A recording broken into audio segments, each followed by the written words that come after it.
Within ASAP, among the many calculations you can do, are CIE analysis or chromaticity calculations.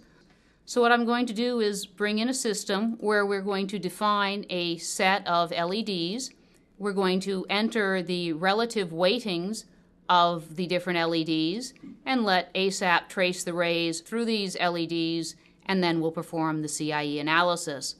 In this particular case, what we want to do is enter the LED flux weights relative to green. So for the red weight, maybe a factor of 1.1, the green weight would have a factor of 1, and the blue weight a factor of 0.8. The program will allow me to enter up to 5 LEDs and the relative weights of the LEDs. It's a white LED, so what we're going to do is enter the relative intensity to green of the red, green, and blue wavelengths. I'm going to select the first of the 3 LEDs, and then I'll go through and enter the relative weights for all of them. Obviously, if I entered different relative weights, I would get different chromatic results at the end, but let's be somewhat consistent for now. So now I've entered that we're going to use 3 LEDs, and the relative weighting is 1.1 for the red and 0.8 for the blue relative to the green wavelength. Now I'm just going to come down on my dialog box and click on OK.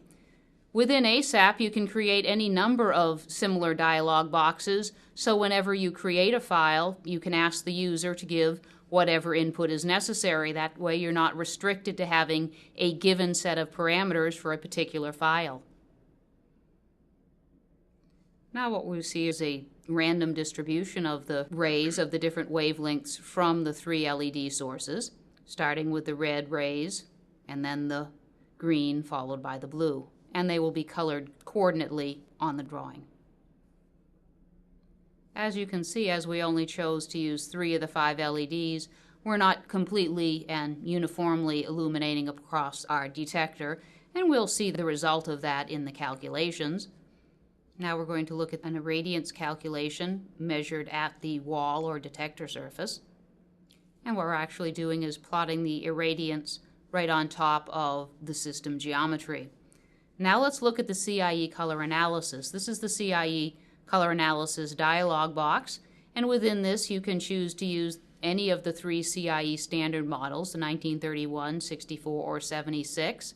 And you can either choose the 2-degree or the 10-degree observer model, whichever is appropriate. There are several color systems available.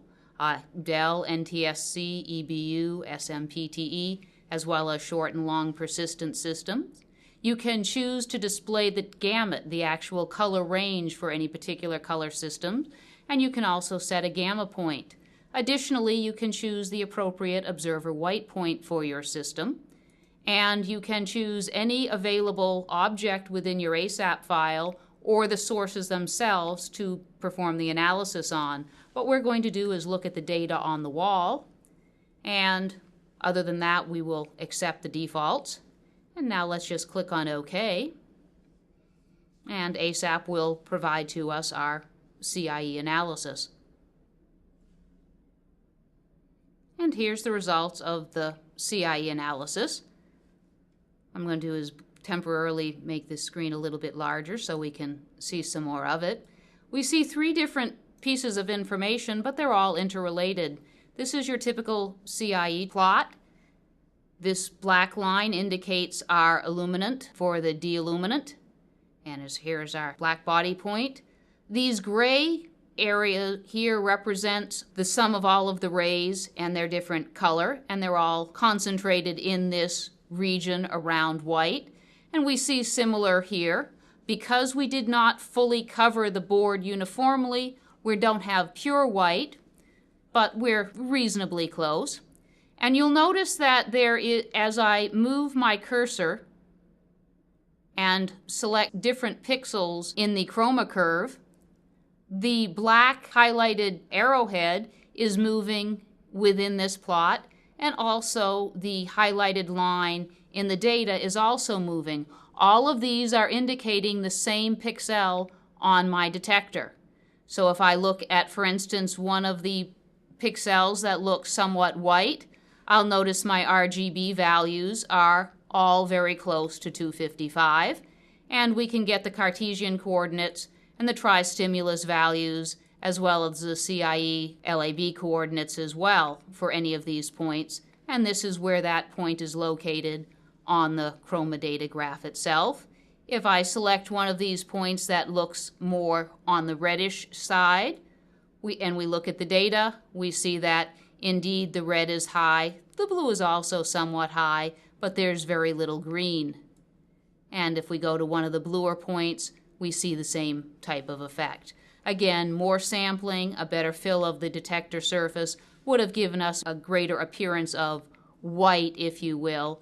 But this gives us an idea of what would happen if we had those 3 LEDs shining upon this gypsum wallboard.